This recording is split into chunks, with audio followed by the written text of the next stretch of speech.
did it take? Did it work? It did, yay! Look how floof my hair is, Stuart. Hi, guys. It's all a floof. Your hair is a floof. Yeah, welcome back. We are going to be doing our review of Season 3, Episode 12. So we're halfway through almost. Season 3 already. The epic season. Wow. Yes. Didn't take us long. Yes. That's right, we are halfway through. Yes, we're talking about the high ground today. Because we're going to take the high ground, as it turns out. So, we're balanced. Yeah. Good. Yeah. So welcome back, guys. How's everyone doing? Hope you all are well. Hope you all are safe. Double stay indoors. Yeah, I know there's lots of craziness going on in some parts of the States, so just be safe, guys. But yeah, we hopefully you guys are all fine. And as with all of this stuff, we hope that we can provide a short bastion of entertainment and good Trekness to enjoy in these uncertain times, and hope you'll enjoy our commentary. Because this is a rather unique one, because I have clearly not watched this episode before. I may have seen pieces, but I've never actually seen this one in its entirety, and I was told a couple of hours ago, and I remember from the last live, it was banned, which would make it hard to see in a country if it's banned. You know, I can understand why I didn't see it. I'd be interested to go back to our VHS tapes if it's even included, because those were a UK release, so I can imagine they might have just removed them. So I have no memory of this one. So it was genuinely a first watch, and considering the topic in it, talk about watching brand new Star Trek that relates to a modern issue after 35 years of being produced. That was a bit surreal, you know. Yeah. And that's two times now in 4 years I managed to watch new TNG, which, as someone who's watched everything, it's nice to see a few things slip through the cracks to be able to actually enjoy fresh, because wouldn't you love to see some new TNG? Yeah. Oh, yeah.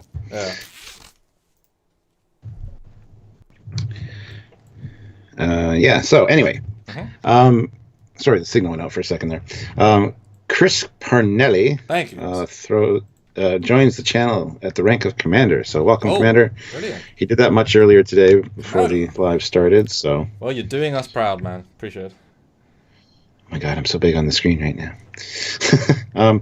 Olivia Julius, $2, first super chat. Hold on. Patrick Lachelle. Can I venture a guess as to why they chose to do this video now? Because it was the next one on the list. Next in the list.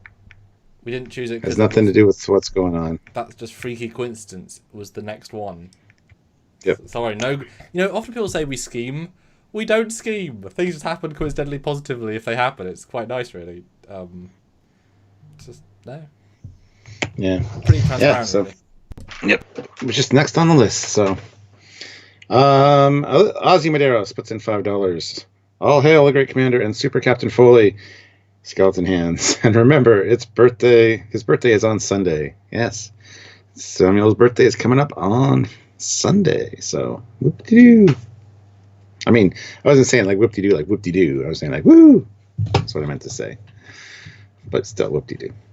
Eugene throws in 500 rubles, which somebody in the chat was like, $500, wow. No, a ruble is not a dollar. So, but 500 rubles. So thank you very much, Eugene. Good to see you. And he says, hello there. No, he says, hello there. Hello there. That's in Star Trek. Star Wars, damn it. Olivia Julius, $5. Hello, I'm here in West Virginia, 200 miles away from final destination. I'll deliver in the morning. Sweet. Nice to see you, Olivia.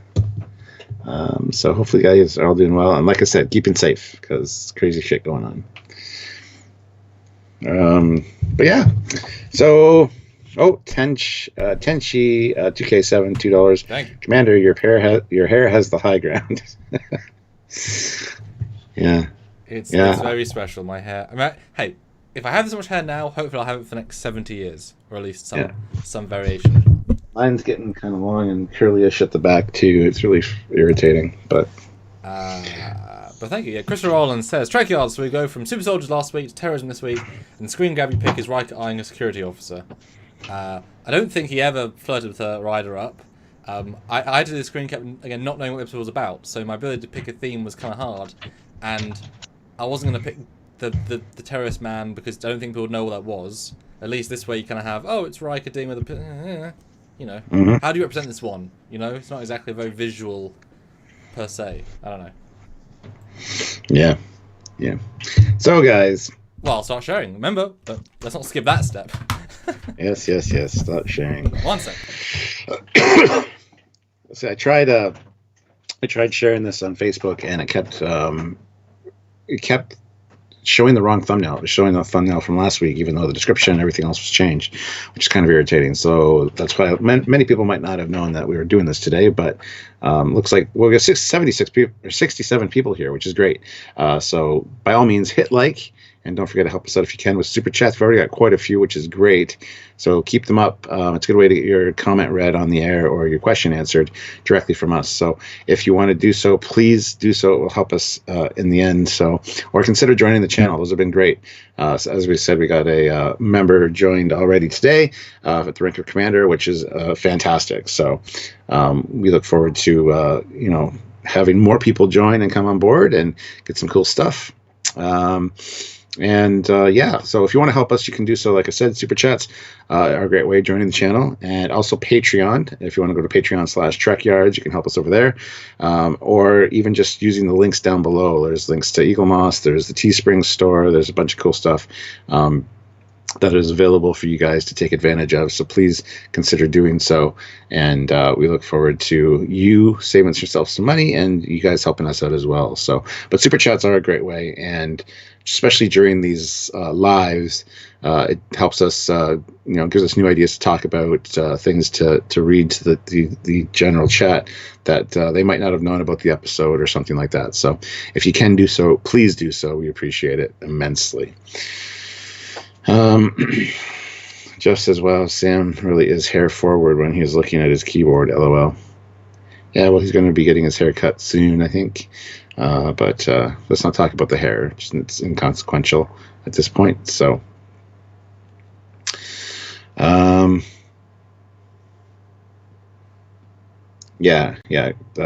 Holdovian. His hair looks really thirsty. They need to divert a small river to wet it.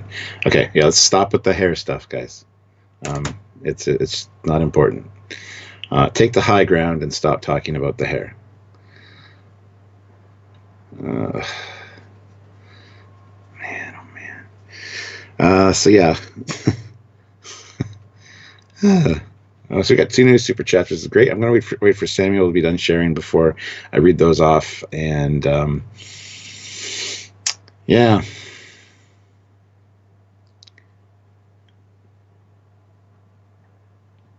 Guys. I don't know what's taking them so long to share this time. That's okay. I'm just going to sit here and wait. Dun dun dun dun dun dun dun. So hopefully you guys have been enjoying my chats and my other lives that I've been doing on the weekends. Those were quite fun, especially last night's. I basically read a book about Topps trading cards, the Star Trek original series ones, which was cool. So we got to go through the whole series, the whole set of the original Topps Star Trek trading cards and get those all read to you guys, which was fun. There's a few facts in there that aren't quite right. It was just a fun little romp. If you haven't checked it out, please do so. It was pretty fun. So so War Flagon says, long-time watcher, never posted before, but have been enjoying your content for a while. Well, thank you, and glad you could make the live. Welcome. So we got a few new super chats with your gun, Samuel. That is brilliant. The first one is Samuel Custer. Puts in $5, sorry. I always love the feeling of a new TNG episode. The ones that fall flat through the cracks of previous binge watching sessions. Yeah, the ones you fell asleep for, whatever. Well, it's no longer legal in this country, so I can watch it now. Yeah. Samuel Custer also just said he just became a patron, which is great. Thank you. You might want to consider joining the channel as well. Because then if you join the lives on a regular basis, you get bonus emojis and stickers and stuff you can put in the chat. Plus you get a badge beside your name and stuff, and we'll be more likely to kind of read your comments and stuff. So if you want to do that, consider it. It's helpful, I already went through. Either way, any Samuel is a friend of this channel. Yeah. Special kind of people. Like that's good. Andrew Sepp, $2. Really shouldn't have made this super chat comment, but that's okay. Commander, get a haircut, you hippie. Happening soon, don't worry. Like, you say that like any of us can. Yeah, exactly. Olivia Julius, $2. Any more bedtime stories with Foley? You never know. Yeah, you did a very late live yesterday, didn't you? It was like almost in my morning. I was like, "What the hell is you?" Well, that wasn't last night. That was the night before. I started at like 2 a.m. Who was awake for that? How many viewers did you get? Like, what's a lot? Got a lot of people on the West Coast actually. Wow. And a lot of people saying, "Good morning, just woke up." Also, a lot of Australians. Yeah. It's actually beneficial to kind of do it at the staggered hours sometimes. Well, we know you have. Well, we both have problems with sleeping. I just try and sleep more. You just give up and say, eh. Yeah, pretty much. Anyway, cheers. So, season 3, episode 12, almost middle, on the high version of the ground. What did you think of this episode? And do you think it's different now rewatching it for this show? I actually enjoyed this one a lot more than I thought I would. Again, this is one that I kind of have pushed aside as far as don't really care about. Come on, internet. It's not me. It's not me. I promise it's not me. Hello, Raj. There I am. Put this to the side. Yes, I push it to the side, and it's one that I don't really consider as a good episode, but it is well written. It's very very well paced, and the message is interesting and very very worth talking about. But it kind of it's one that I'm not obviously it's going to sound really stupid, but I'm not a huge fan of terrorism, as I'm sure a lot of people aren't. But it's not the best thing to happen. No, it's not your favorite kind of ism. Yeah, as you said about ships. It's not your favorite ship. Like, they can't all be your favorite ship, can they? Yeah, I just love Data and Picard's little back and forth about it. How he's confused why it happens, and yet it seems to work. And Picard's like, well, that's really a good little conversation that they have. So I appreciate it. And it is better than I expected. It is better than I remembered, for sure. So I was quite happy to watch it. As far as ranking goes, it's going to be difficult, but we'll see how it turns out at the end. Yeah, so like I said, this is my first time actually watching this. I mean, I remember the very small moments. Like, I remember the phase effect, or I think I've used that before. I remember this lady vaguely, so like teeny little things. So it was my first time. But I went in knowing that you said the next few you don't like. So I was thinking, okay, Stuart doesn't like this one, but sometimes that doesn't necessarily mean very much, because I knew it had no ships in, so I'm like, well, I don't know. Ship dislikes them for whatever reason. I'll go in, I have no expectation, we'll see. Yeah. And I was thoroughly impressed. It was really interesting.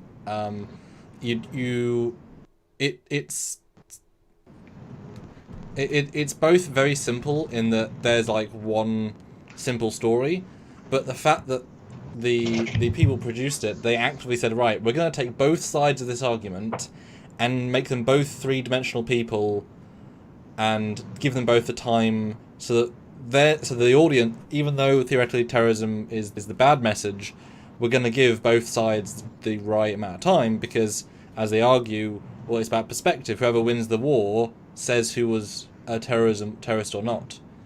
So it was really interesting to hear that and to see something this old, such a poignant message, and be allowed to, obviously, like I say, it wasn't allowed in the UK, so it wasn't all allowed to be released. But, it was almost very 1960s, except it was also blunt. Like, there was no, even though they're aliens, there was no hiding behind a message. It was complete, they didn't have makeup on.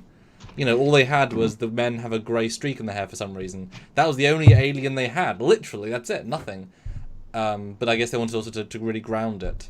So it was really interesting, and I was very surprised by the way it evolved, because you sort of, normally in TNG, they would sort of pick a side, because you've got the antagonists. Okay, great. Mm.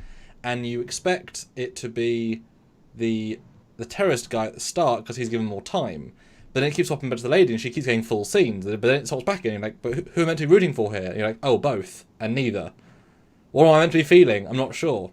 So it was really interesting. And you paced a bit slow, but interesting, Yeah. It's still one of those ones that it's like The Hunted. Like, after a while, after watching like a few more great episodes and moving further into different seasons, this one is kind of one of those like I said, it kind of brushed it aside as like, it was okay. Nothing really super great happened. Well, it's a one-off TOS message episode. Yeah. Like, it is a TOS episode almost in spirit. But that's okay, And I think it's definitely more interesting now, given this 1 week of events. This is more poignant than it would have been last week or the week before, So no, it was really interesting. And yeah, there's quite a few things. I mean, I did a page and a half of, 2.5 pages of notes, lots of small things. Although I guess I'm happy to report in 4 years we've got the Irish recombination. Hey, looking forward to that. Yeah, I love that 2024. Good call out. Because it was 40 years in the future then. It's 4 now. Shit. Yeah. And we're having that obviously now with Brexit, the potential. Because there will be a border between Northern and all the islands. There has to be. Yeah. And Olivia throws in $2. I don't like Crusher in this one. She's, I can kind of see why you'd say that. Because you imagine that. So she left. Well, she left. Sasha was fired because she wanted more to do. You would think this is her getting something to do, but you watch it, and for the most part, she's a damsel in distress character until like the last third of her scenes. The thing is, it's not because she's a woman she's damsel in distress, it's because she was already the Doctor. There's no leap there. If it was a male Doctor, it'd be a male damsel in distress, who the hell cares? But she's just sort of reactionary, and the first 2 scenes she doesn't even say anything. And then she does kind of side with them a little bit, but at least in a, I want to help people way. But yeah, they certainly don't give her... It isn't her story, even though it's about her. It's a broad cast episode, but no one really gets a primary, which is kind of odd. And Troy gets nothing. Like, she gets a staring at somebody scene. But everyone gets something, but none of it really... Like, Wesley does something important, Joy does something important, Data is there and is sort of important. They're all there, but they're not really all feeling important, which is very strange, even though it's almost the most unified. But, I mean, some of them get more to do in this episode than they do in other episodes, so... Yeah. Jeff Jacobs, $2. We got our 50. Can we get 100? Why not? Why not? Make Jeff pay. And I'm not reading that as what you put there, Jeff. So can we get 100? 87 people watching. Everybody hit that like button. Let's get up to, we can get at least 75 easy right now. So do it. All right, so let's get into this. 61 likes. I want to see 100 likes soon. You need to click like. Clicking like. I said 75. Let's just give them good goals, attainable goals. Okay. Ambitious. Hi, Becky. Welcome. Yes. So where do we start off, Stuart? Well, they're in orbit of Grudia 4. I didn't really write the name down right, I don't think. Plans anyway. of the week number this week. Yes. They're there to provide supplies after an outbreak of violent protests. And I was like, oh. As soon as I heard that first line of the captain's log, I'm like, okay. Oops. Yeah. Although it's funny, I remembered that as I was watching it, but then the concept of protests get lost very quickly because they make it all about which side of the fence are you on. But you're right, the start was all about protests, which means there's so many people side with the terrorist people. But they don't which they address, but not after a certain point. Yeah, no, they do say that 5,000 people on the list are people that are at least sympathetic to the cause and do regular protests and support them. But in a population of 7 billion, that's nothing. I mean, that's an ultra alt-right, ultra alt-left. I mean, I think that might have just been the city. Though. Yeah, it wasn't really clarified. They keep doing this with TNG, especially now we've got bigger. I mean, this is cool set. Like they're upping the scale of things. Good for them. And we know these guys are capable. They basically spell it out. They know transporters, they know Klingons. They have a really great grasp of everything. But we never are given any sort of distinct sense of how many people on the planet, what tech level, what space. Like it's so insular with what this race has to offer. I wish they'd clarify a bit more how advanced this race is to give us more context. So, like, if there's only 1 billion people, then that's not many people. If there's 50 trillion, then sometimes they'd stop giving.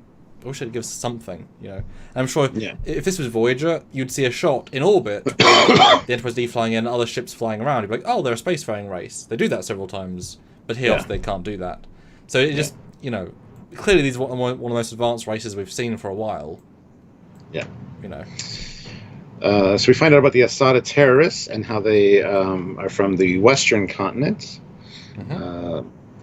So then we get a large explosion in this facility, or this But mall. isn't it nice that Worf and Crusher are having lunch, Beverly? Yeah. That's nice. Like, I often see them as a pairing. But they can hang out. That's nice. And they're Yeah. just there to, you know.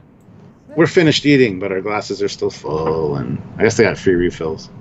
Well, that was the backwash. Or it's like sipping alcohol. Oh, it's beautiful. Beautiful. But yes, explosion. Oh no. Of course, the doctor runs up, and she needs to take care of everybody. Yes. Asks Worf to go find disinfectant, something with alcohol And bandages. in it. Yeah, and Worf's like, "Doctor, it's not safe." And she orders him. She says, "That's an order, Lieutenant." And the look on his face, like, "Oh shit, you do it, rank me, I guess." I always forget about this. Damn it! Yep. My own pride. And actually, I just noticed. I just watched an episode of DS9 where Worf has the Moog crest on his thingy. He hasn't got that here. No. I guess he doesn't have that for a bit until he gets Klingon stuff. Sorry, side note. And then, so they're debating beaming everybody up, including the doctor. And Picard looks at Riker, and Riker's like, "I don't want to be in the transporter room to greet her." And then, so the order is given to just hold their position until the medics from the planet arrive. That's the compromise. You'll stay in full danger without any real security. There are security around. Like there is Worf and Data, who are the two most equipped security personnel in the Enterprise, and there's obviously security of the other team. So really, she's in as safe an environment. As safe as she could be. Yeah, I mean, you know, they didn't walk off. Although I like how she says, "Oh, you can beam them up. You can beam them up if you want to." That's the opposite of what I was saying, Doctor. You idiot! What are you on about? But yeah, the way that she calls him out saying stop, and he's like, "What?" You know, only she can do that because fancying, she gets away with that a bit. And what happens, Stuart? Somewhat predictably, potentially. Well, she is in danger, obviously. Somebody appears and takes her and basically kidnaps her. And, yeah. The response times everyone to pulling a gun is terrible. Especially considering Data is as fast as anything. It's quite a sloppy... Like, it didn't feel very fast and snappy, is all I'm trying to say. Like, it wasn't a very, like, ha! I was like, hello! Hello! You know, but whatever. It's fine. Yes, she's gone. It's an important part, the whole transporting thing, for sure. And you think, damn it, Doctor, you were not smart there. Literally everyone told you. They weren't mansplaining, you were just wrong. Yep. But she was doing her doctorly duties and making sure everybody was fine. And they weren't. And she said, I'm trying to do miracles here with just my hand kit, which is, you know, a lot of time you can't do because you haven't got anything. All she had was a tricord. She can't do anything, literally. She didn't even have a bag on her. All she had was a phaser and a tricorder. Which I thought was interesting. They did say at the start, everyone going down. There's no just gentle shore leave. There's mission shore leave, you know. But everyone has to be fully armed at the time. Yes. All right, so back on board the Enterprise, we find out that they'll probably take good care of her, as they may want to use her for a bargaining chip. So she's not. They don't think she's in any kind of danger. Well, they assume this was a targeted. It wasn't just random. Bomb came up, someone appeared, they kidnapped her. Well, then it makes you wonder: is the bomb related to the kidnapping? Because why would you bomb a building just to have her? Like, if they wanted to kidnap her, why the bomb was important? Like, I assume they were not linked, but were they linked? No, I don't think so. Because there are easier ways to kidnap her, like when she's I don't think when she's in the bathroom. I don't think that bomb was linked to that at all. They just but then how did they? Oh no, because the no, they did her because there's the guy that walks by. She's like, "It's okay, I'm a doctor." He's like, "Oh yeah. Here you are, doctor." Yeah. And he's like, "There's a doctor here! Grab her!" You know, not that you see that, but it's what happens. Okay, yeah. We also find out that a transporter would have left residual energy behind in the area, and they have no way to track her. But they believe that she was the intended target of the abduction. So yeah, not much goes on in this scene. It's just kind of exposition dump, I guess. I find it funny that they talk about it's not a transporter, and then they sort of give they don't give any alternates. So I've already seen the Iconian gateway tech. They don't say, well, we've seen other devices that don't, like, you've seen other devices that teleport, quite a few of them. They don't have any sort of like, it's an unknown teleportation device. It's not transporters. Yeah. Okay, well, it's obviously a transporter tech. But yeah. Yeah. And now we're back on the planet, and we see the Doctor being offered some food. He's like, here, have some food. One. Yeah. Because there's more. I love how he's just like, yeah, it doesn't matter to me then. If you want to be hungry, be hungry. Yes. And she won't say a word to him. So he eats in front of her, and then as he's leaving, he says, oh, by the way, my name's Carol Finn. Bleh. Yes. Finn. His name is Finn. Who cares about his first name? Yeah. So. Yeah, and I thought internally, like, Gates, it's her episode, and for a scene, she had to learn 0 lines. Easy day for her. And I also thought, boy, this guy vaguely remembered, vaguely, but instantly you're like, the direction is for him is be charming, and you're thinking, they made the villain deliberately charming, because he doesn't come across as necessarily mean, aggressive. He comes across as just, affable, even though they're in this dark, and very carefully lit, very dark, you don't get any sort of grand scope, it's very focused, because we don't know what's going to happen. But it was an interesting take on them. It's like, yep, she's nice and relatable. Although, I didn't like the fact she was sitting.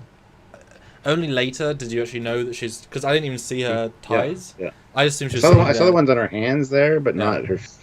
Yeah, and later it's yeah. Because instantly I'm like, you're not even trying to do anything escapey, because normally they would like stand up and look around and try... So I found it a bit weird that she wasn't doing anything, but she was fully... They didn't make it clear she was fully tied up. Bound. Yeah, and guys, Super Chats, your comments, questions, thoughts is quite an important one, so do let us know what you think. Yeah. All right, so back on the Enterprise, we have Wesley and Troy in the ready room with Picard. Before we get to that, though, Dementia puts in $5. Thank you. Surprisingly, Crusher is displaying military discipline in this scene.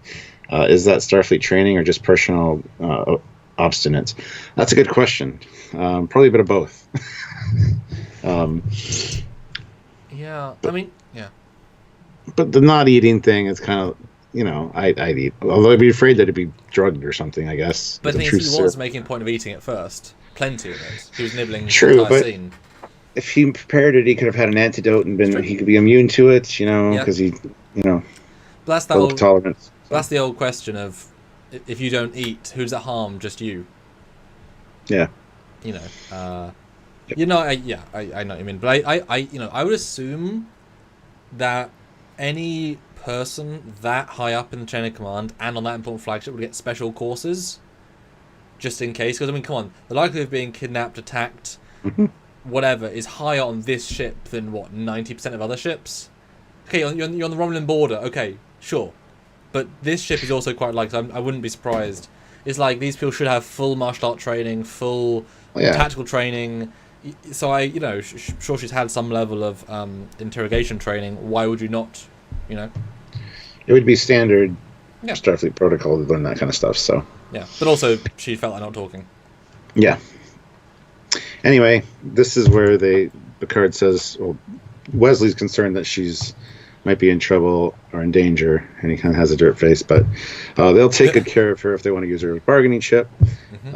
We find out, he tells Wesley that it was the Ensata separatists that took her. They've been trying for generations to free themselves from the East. If they can't get the government to just listen, to the demands. So they think they took Beverly because to use as a way to get, their demands out there. So Wesley basically requests permission to go on the away team to find her, sir. And he's like, no, I have an important job for you here. We need to be able to track the movements of the terrorists. I want you on the team helping. And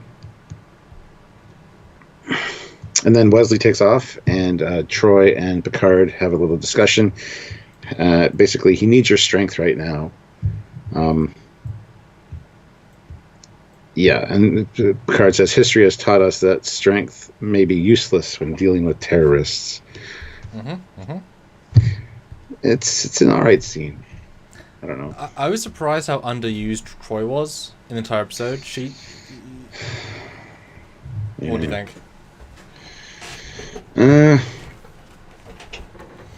Yeah, I just don't like the way they used her later. Like he just randomly shows up on the ship, and first person he sees, like, don't think he was going for her specifically.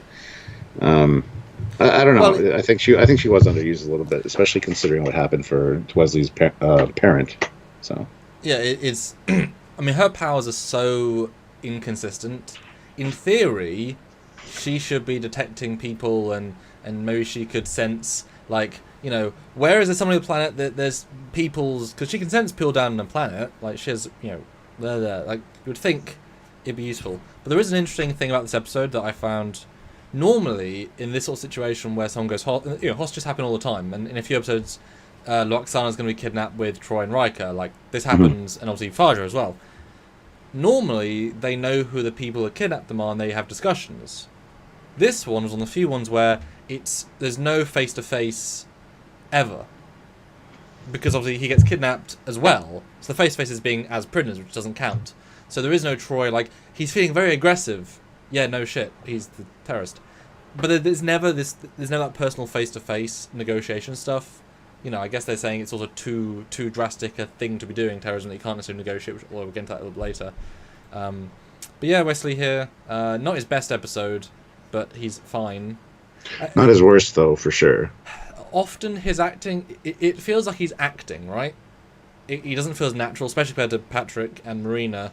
He feels more like he's trying to act. Thing is, he's given situations like he has to picture that his mum might be dead, blah, blah, blah. Like, a lot of stuff to process. So you can understand he's off base as a character right now. So therefore you can understand he's not talking normally because he's off base. So like he often has these excuses for why his acting is a bit more acty, because he can say, oh, it's levels of yeah, strange. But then we introduced properly to the security chief lady, who is going to be our police protagonist of the episode. We get a whole briefing. This scene is really to show us how barbaric, extreme, drastic these terrorists are. You know, they go into great detail of spelling it out, and there's this horrible story about them bombing a school bus for 38 children. 60 children. Sorry, there we go, double it. 60 children with a child who bombed it themselves. That wasn't this scene, by the way. Okay, that was a little bit later. Then ignore what I'm saying, and I'll re-bring it up in a few scenes. But they do go into how drastic and mean they are in this scene. Yeah. Well, yeah, because it feels oddly like, oh wow, there's a lot of information here. Well, Riker and Picard are asking her for advice on this hostage situation, and she's like, I doubt they even have a policy regarding hostages. They don't usually take hostages. They just kill. These aren't people we're dealing with, they're animals. That was the one.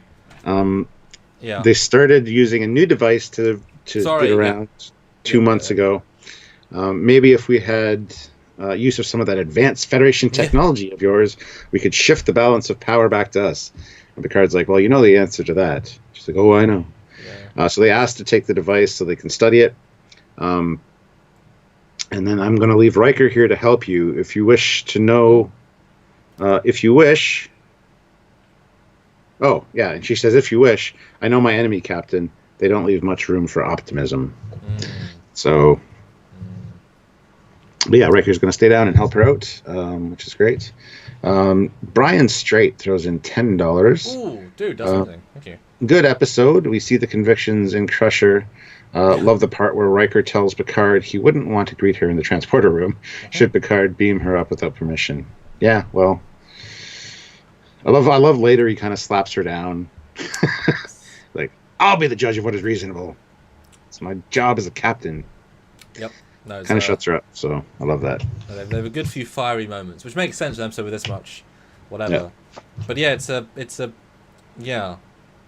big scene, dark scene. But I find it odd though when they say, I think they actually say advanced Federation weaponry. Like it's not just random tech; they sort of imply weapon tech. And well, she did say technology though, because she didn't say weapons. Because I made sure I noted that. Because I thought that was a strange note, because what can they give them? They can't detect them. Any new phaser wouldn't make any difference. Like, there's nothing specifically I can think of the Federation have. I'm sure these other transporters given... Like, what could the Federation give them? I know they probably don't know what the Federation could give them, but it's like, well, we have nothing that would be more useful. A better phaser. You already have phasers. What do you want? I mean, I don't know. Yeah. So the next scene, we get the whole, do you want to eat Food again? Part 2. And I love how he says, what does not eating do? Yep. The only person it hurts is you. I could care less. But he goes to take off her restraints, and it looked a little weird because she was lying on the bed. It's like, what is he doing? Because we didn't know that he actually, she was actually, not clear. But yeah. So she asks what I'm doing here, and he's like, I need a doctor. She's like, you have doctors. I need a better one. Yeah. And it's funny as well. Oh, sorry. Oh, go ahead. No, you. He says, you're going to help me just like you've helped them. Mm-hmm. Why does the Federation ally itself with the Rudians? And she's like, we just brought them medical supplies. So he takes the plate away, he gets angry. And then she says, I have a son. Says, you'll see him again, Doctor. I see no reason to kill you. Yeah, I thought that some ploy is a bit weird, given that these people, all she knows is killer terrorists. Telling me you have a son means there's someone you can threaten her with. Why That's a good point. If you want to see your son, you'll work with us. Don't tell him this. It's not gonna you're gonna get sympathy for these people. What a stupid play. That was really amateurish. But I do like how when he says, I don't care if you don't eat," and then pause for a second. It's like, okay, I do care a little bit. Again, the writing is very interesting to make you realize he's not, to make you think he's not a bad guy. Like, he's very specific, he undoes her restraint, doesn't need to. Very polite, very whatever. Well, until he grabs her, but everything escalates naturally in the dialogue. That it's not as if he's doing, he's doing that for a reason. And yeah, I mean, from their perspective, yes, they came in and they gave stuff to the guys who've been impressing them for 70 years. From a certain point of view? Well, from a certain point of view. He's not really your father. Yeah, sure. But I mean, can you argue anything different than that? They're helping the people trying to kill you for 70 years. Yeah. There you go. They're the official government, so, yeah. Yeah. But as we know, an official government can take over from another official government. It's like, oops, well, I'm the official government. Well, yeah, because you had a coup 3 years ago and killed everyone. Yeah. The official government. Like, I'm just watching DS9 again, and Gul Dukat just took over. It's like, well, support the official government, who just helped destroy the last government. Yeah. It's a lot of grey, as obviously is the point. Yeah. So we get a commercial break, and when we come back, they're walking through to the medical or the hospital part, and she says, I need instruments from my ship. You think I'm going to let you contact your ship? And she says, well, once my captain finds out what's going on here, he will agree to let me have them. And since he says, so since the Federation does not wish to take sides, they'll of course send what we need. She's like, yeah. And then all of a sudden, Federation equipment, medical equipment shows up, and he says, I anticipated your needs. She's like, these are the Federation supplies, the ones we gave to the dispensary. He's like, absolutely. So it's a fun scene because, again, just like DS9, there's a scene with Weyoun and Disco, and they're both lying to each other to play the game. And in this, they're clearly both playing each other. It's like, yes, they'll totally help. I think she means it with a sense of, I will do what I can, but she knows they will beam you and put you all in prison. But I'll try, it just won't work. And he's like, nah, here's stuff. It's like, ooh. Mm-hmm. No, it was a well-played scene. And again, very gentle. She's there for medical. It's very natural. And also we get introduced to the boy, who is clearly somebody. Like, the way he's inserted in every scene possible, but not as a big thing. I think that was one of the better played setups and payoffs. Because he's always there. He's there. And then he's really there later. They're kind of building it up to be like he's not a bad kid because he's there to help the sick and wounded. Mm-hmm. Like, he wants to help, and at one point she even says, you can do this when you grow up if you want because you're a good helper. So yeah, it kind of goes into his thing later. But it also shows obviously that kids want to be part of this movement. The kids want to help, and none of these people look mean. Think about how last episode people were presented with their big chest hair, biker outfit, looking gross. I mean, those were bad guys. No, they weren't. These people, clean, lovely, know what I mean? They're not trying to make them look bad. And again, credit to the set designers. They really can take the idea of the big open cavern set and do a lot with it. Because again, great set design for what it is. I mean, limited budget. Really are doing a lot more than last season in terms of scale. Well done them. Jarzia, though, throws in $5. Thank you. The interdimensional transporters are overpowered as fuck. Yeah. Sure, they're unsafe for people to use, but what about beaming photon warheads to Borg Dominion ships? I mean, we get interdimensional travel for the Borg ship too, the one from Redemption, or not Redemption, that Descent. Does it? It's not in that episode though, but yeah, there's one thing where there's a ship that goes through one. It looks exactly the same effect. Oh, yes. Yeah, I'm just trying to remember which one it was. That's transwarp, in essence, but... Wow. Yeah. It's true. But I can imagine that the easy way to counter that is it has to be organic matter. I mean, yeah. it would have to be. But yeah, they clearly... I was expecting them to show that the main chap was dying. Like, I was expecting him to say at the end, well, I'm dying anyway, Doctor. I've only got 3 more jumps until I'm, like, permanent. Without that, if you can jump 10, 15, 20 times, I mean... Oh, it's going to hurt you. Yeah, but 15 jumps is a lot of jumps. I mean, it's a useful tech. Yeah. Energized Voyages puts in £10. Wow, dude. Thank you. Paul Johnson here. I've since rebranded. Nothing Trek related. I've just not been around much on the live stream since lockdown, but I wanted to drop in and say thank you for all the great content. Live long and prosper. Well, thank you very much, Paul. Much appreciated. And the logo, the name's great. And I love the fact that you did 10 because I mean your super chat is the same color as your logo, which means you get the white box, and that looks brilliant. It does. So happy accent / deliberate from you. Thank you so much. That was brilliant. Thank you. Yeah. So next thing we got Riker talking to the official, and he's like, this is a long list of names. And she says, well, we believe that only about 200 members of the Ansata, 5,000 names on that list we know to be sympathetic to their cause. Which was interesting. And yeah, we find out that 70 years ago we denied them independence. This is what started this whole thing. Yep. That gave them a noble cause to do what they do. And then we find out, yes, they killed 60 children on a shuttle bus by accident, claiming that their intended target was in fact a police convoy. A claimed accident. It's never made clear. Yeah.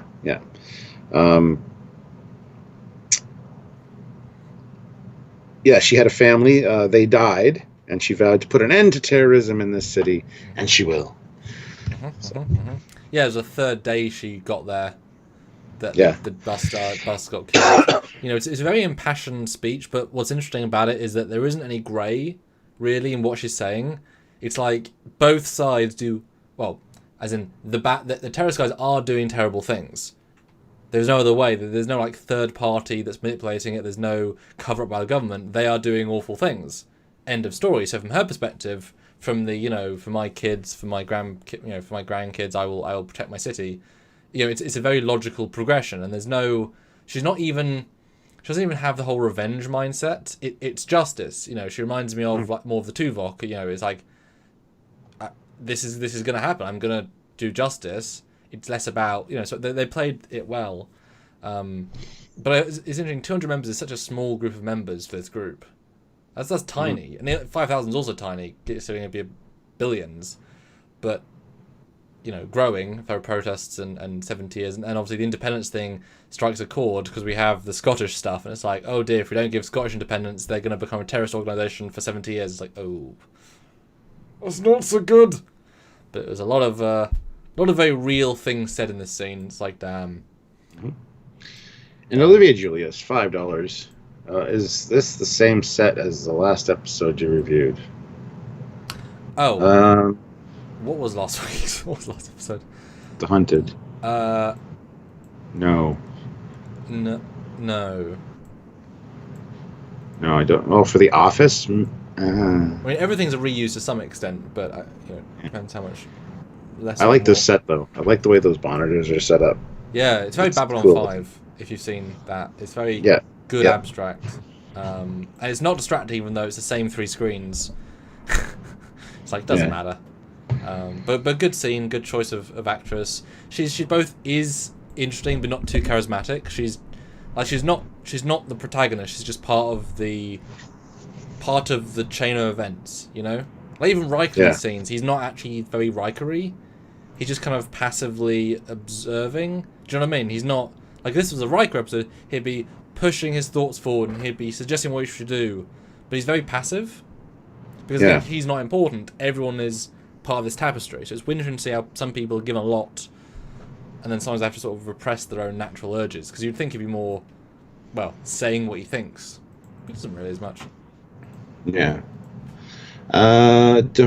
Dementia throws in $10. Oh, thank you. Best part about the episode are the very obvious parallels to the troubles between the UK and Ireland. Devo's outlook is both super practical and yet definitely biased by her own experiences. It's human nature, though, unfortunately. And I love how each side basically has, their point is right, and you can understand both sides when you're a third party, but to be in it, it's a very interesting episode that way. Because when you make both primaries on each side relatable, it's like, oh damn. And I wasn't around for the Irish stuff, so I know very little. It was never taught at all in my school, so I know nothing about it. I just take it as parallel to other stuff, Middle Eastern and before, so I'd see it as more of a general terrorism lesson rather than anything about Ireland, but obviously that's why it was banned, whatever. Yeah. Because, terrorism is terrorism. What I thought was interesting, though, is that okay, so we get the basic backstory, the fact that a group on a different continent who's not allowed to have their own rule. Fine, makes sense. But they don't ever go into how they're oppressed now. Like, okay, they're terrorists because they want independence then, but they're not independent now. But are they being abused? Or are they just part of this country? Like Wales is part of our country. Some people want independence in Wales, maybe, but if we're not doing anything bad to them, so there's a disconnect there of like, or are they just angry for the past's sake? But that's not a justification for violence. So what are they doing? But if they did say what they were doing, they'd make these people the baddies, and they can't be the baddies. Neither can be the baddies. So I don't know, did that strike out to you as an interesting, like, what are they doing to cause the violence now? Is just terrorism bad? Where's the other side, Yeah. Never really thought about it, but I think the 200 that she's referring to as the Ansata are this small group of terrorists. Yeah. They're sure there are the other West Coast that is not being... but they're just the general populace. Sure, they aren't maybe happy with the situation, but they're not going to. So, there's no real definitions as to actually what's going on these days. Because what's causing the need for constant terrorism? Like, it's hard otherwise just killing people for the sake of this idea of freedom that your grandparents had. But if everyone's fine now, so I think that was probably a level they didn't. And Melinda Snodgrass wrote this one as well, so she's one of the best writers clearly in TNG history. But they didn't go into that, so I was intrigued because it loses that dimensionality that it kind of needed. I don't know. Olivia, the one of the rough biker gang at the cave. Oh, the cave sets might be the same. I see a lot of same props and stuff there. Yeah. Yeah, I assume so. Even the office that they're in could be the conference room that was aboard the guy's ship. Just like the other wall or something. Yeah. But hey, it shows. For the first two seasons, we could see the redresses from a mile away. This season, getting better at it. Because we're both confused. But yeah, it was a good scene. And yeah, the difference is when the children get attacked. You can't get any more innocent than children. And yet, the child also bombed them. And it's like, well, an innocent child bombed innocent children. Well, what does that take about that child's justification? Well, teenager. They never really say exactly how old, but... Well, I consider anything like 16 and up to be more adultish, but 13 to 6, Well, my assumption is that was like on the as a school, school from 6 to 18, and then a kid in the late end of that spectrum was on the bus. Yeah. So anyway, next scene, we're back in the little in the cave in the hospital, and she says, "Well, they're dying. Their DNA is warped somehow. The damage is too extensive, so there's nothing I can do. I can just make them more comfortable. Yep. If I could detect this condition earlier, it might be possible for me to reverse the damage. And that's when he speaks up and says, it's the inverter. We transport through a dimensional shift that their sensors can't trace. And she says, dimensional shifting, you can't do that with human tissue. He says, well, the designers told us there might be risks, but it works. And she scans him and says, you're showing the same symptoms, but not as bad. But so he says, don't you know? A dead martyr is worth 10 posturing politicians. There's some really strong single lines in this one. Yeah, for sure. Really strong. Now, what I thought was interesting was a big tell about this chap is that normally a hostage situation, and again, if the episode was about the hostage, this isn't really about this hostage situation, even though you think it is, it's not really about that.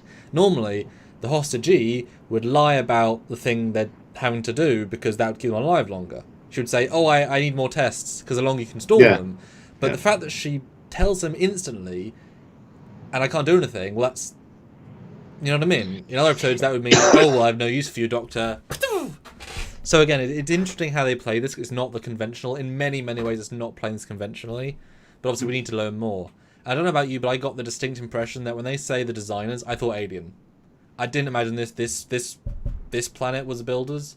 I imagine that they managed to somehow get access to an alien somebody, and they gave them tech that, you know, because I didn't think they could design it. I just thought it was scientists, maybe. I don't know. I didn't really. Because it's such a radically more advanced tech than anything we've seen on this planet. Well, is it though? Because later when they talk about the Enterprise and they get the guy's records from years ago, that it was given up in the mid-whatever 23rd century because it proved to be ineffective. Yeah. If these guys are as advanced as, you know, you thought they were at the beginning, they'd be around that development process that time, so it could be their scientists that had developed it and just didn't give up on the tech. So then that would mean that one of the scientists had sympathy with these people, gave them the tech, then what? Because the scientist clearly isn't here, otherwise he'd be helping them to undo the... Maybe he's dead already. I assume he's dead already. Well, yeah, that'd be fun. That'd be a... Yeah, I guess. I just got the sense of how, like, abstractly advanced it was, that it might have been they bartered for it, or, like, it was, you know... Because this planet clearly does trade. They say Federation does also trade with this planet, so I thought maybe the Ferengi traders and they bartered for it, and, you know... although, since they have this base in a cave system that can't be accessed, which I thought was kind of a cool thing, cannot be accessed outside of this, they got into it first with a device, so they were previously just hiding their own continent. So they must have had this, I would expect, maybe for 10, 20, 30 years at this point. It could have been that there were, in fact, tunnels or caves to get down there, and they sealed those off once they got this technology. Yeah. It's never made clear. They do say that there's no entrances from the surface that they can detect, but, yeah, you know. Yeah. Yeah. All right, so we're back aboard the Enterprise, and we find out this is a subspace field coil with an isolated power source. They also picked up slight nuclear vibration during the attacks. Could indicate a possible subspace rebounder. And we get folded space transport. Because Wesley's like, may I? Computer, pull up the notes of, what's his name? We studied him last year and whatever. Folded space transport. And Geordi's like, you mean adaptive transport? Yeah. And Dave's just like, do you mean the Elway theorem? All research was abandoned in the mid-23rd century. Then they kind of come up with the idea that they can maybe trace it using an adaptive subspace echogram. It was a very techno-babbly scene. Yes. I mean, kind of to the nth degree, and they were even like, it's nuclear! Nuclear? And they said something, I was like, how does it link? Some of the things they were saying had no discernible link to me. I know it's obviously abandoned tech, but it was very, very strange. And yes, you missed 2 super chats, Joe. Yes, I'm getting to those right now. Yeah. Energized Voyages, £5. I hope nobody has made this joke yet. Yes, they did last week. You already missed it. But you're first today, though, in a super chat. So yeah.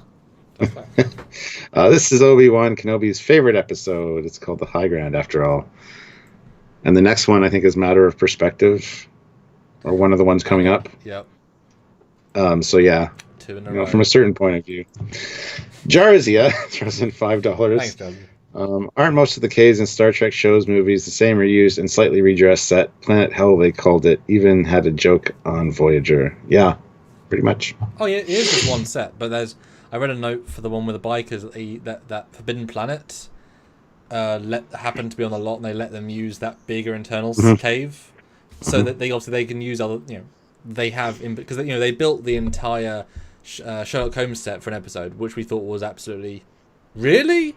So I can imagine they do have the ability to make bigger sets that beyond the standing cave sets. But I know they have like a set bit, but I get the sense they have very movable pieces that they can rearrange because it's been pretty diverse so far. Yeah, we see caves a lot in Star Trek. All Star Treks, Voyager, Deep Space Nine. Because they managed to build them. But yeah, it's the same. Is it? I think it was an entire, entire structure. Paramount. What do they call them? Soundstage. There you go. It's like an entire soundstage. Because I think there's like 11 sound stages for TNG. We use a lot of space, a lot of standing sets and a lot of other things. Yeah, thank you. I love how Picard comes in at the end of this scene, and they tell him about the transport method and how it can harm DNA. And he's like, "Well, sounds like they may require the services of a doctor." Yeah. Thanks, Picard. And all I thought was Doctor Who. Doctor Who. Which one? Well, yeah. I mean, that's the thing. Which one? Which one, Patrick? 1 to 14. Which one do you pick? I just thought the way you say that is such a Doctor Who thing. There's even a scene in the Night of the Doctor episode where it's like, "I think I need a doctor. I'm a doctor."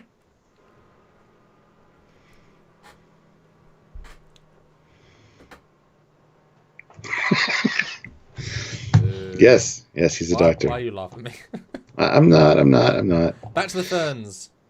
Oh yes, they're rounding people up. We see the one guy that handed something to Beverly, and is all this really necessary? He's in the episode. You always saw him, and he's somebody important. It's that classic trope.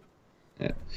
And then they're rounding up kids as well, and he's like, "Is all this really necessary?" And she's like, "Well, in a world where children blow up children, everyone is a threat." Because she said that the person that was responsible for the shuttle bus explosion was a teenager who planted the explosive device. So, I mean, she's not wrong. If you can corrupt children to bomb children, I mean, you can't get any more worse than that, really.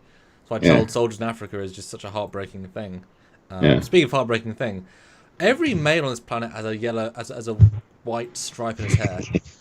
Because you don't notice it at the start because there's just so many people in the far background, but everyone, and when they round up the kids, it's like, kids are all wearing the exact same outfit, they look similar, and they have white hair. It's like, is this a clone planet again? Why is it really, like, they've, I get obviously the uniform, which I thought pretty good actually this week, but it's weird that everyone has why a white stripe? Don't know. And how long did that take you to notice? Oh, right away. Boo! Yeah. I wanted to make a skunk or a Pepe Le Pew joke at some point, but... We'll make it now then. I'll wait. This is the long-lost Pepe Le Pew colony. 118 people watching, which is great. Everybody hit that like button. Let's get those likes up. And if you can super chat, please do so. We'd love to get your comment, your question, and read it on air and have a discussion about it. So if you can help out, please do. And don't forget, joining the channel is also important. Literally so important. You would not... obviously we got post-Picard, income took a dive, but those people joining the channel have really, helped keep it above water. And we are now in a new month, so... We start the bloody tally again. We earned a massive chunk less than the month before with Picard, a ton less. Yeah. But thanks to you guys and Rick and Doug Special, we managed to do reasonably okay. So we don't have to worry about this last month. But tally starts again this month, so hopefully you guys will help us out. And our Drunk Live coming on June 14th or 13th. That weekend it'll be a post-birthday celebration for me and Stuart. My birthday's on the 7th, so that will be a full drinking early in the day. We give up the day. Booze, more booze, you guys decide. So save up some dollars if you can, and those go a long way to make our months pretty good. So just a little bit of pimping our own show there. As we do. So next scene, she's doing her thing. He's drawing. She's like, "You should be drawing, not killing." Well, I can do both. And then we get the whole, "I read your history books. And this is a war of independence, not unlike your famous George Washington." She says, "Washington was a general, not a terrorist." The difference between generals and terrorists is the victory. You win, you're a general. You lose, you're a terrorist. And then I love how he justifies what they're doing by saying how much blood has been spilled in the history of your federation. And innocence, they call it innocence. How can you kill innocence? Yeah, she says. And now that you enjoy the liberties that those battles provided, how can you condemn me? I'm willing to die for my freedom, Doctor. I'm also willing to kill for it. I mean, he makes very valid points on all fronts. History is determined by the winners. And the society she lives in was brought about by people doing exactly what he's doing, and changes being made as a result. And, just saying. Yeah, I mean, obviously, we got past it at a certain point, but how many Klingon cooks did we kill on Katingas in the Klingon War that were innocent? Is it, you know what I mean? You never think when you destroy an entire ship, how many people, the Romulan War, how many people, to keep that, and it's a very, very smart discussion, and this is the thing that the Star Trek Picard show will never be able to achieve. This level of intricate, complex, three-dimensional writing. For them, Jat Vash is bad. They kill. It's just it's nonsense. This is a full-on terrorist man who you fully sympathise with, and you understand his motives, and you can you can almost say, fine, that makes sense. To make you think that is a very impressive feat, considering all the stuff that's just happened. She even says, "How can you be so cold about killing?" He's like, "Oh, no, I take it very seriously. That's why I kill and I take it seriously. Like, do you want me to be mad about it? No, this is horrible. I do it because I have to. I've thought it through." And the fact that he's drawing her, he's the artist as well. What he could do in a different life. Yeah. But it's very, very interesting, and she definitely takes for granted what she lives in. It's like, but have you seen all the wars that kept you doing what you do? That's why I kind of wish we knew what the government was doing against them. Yeah. Otherwise, it's just independence for independence sake, and that could be good or bad. Who the hell knows? Just killing people for the sake of it is not worth anything. But if they're being oppressive and being mean, and if they're it's like the Nazis, right? There was no justification, so therefore you can always justify. Okay, Nazis are bad. We can justify taking them out. There's nothing there that you can go for.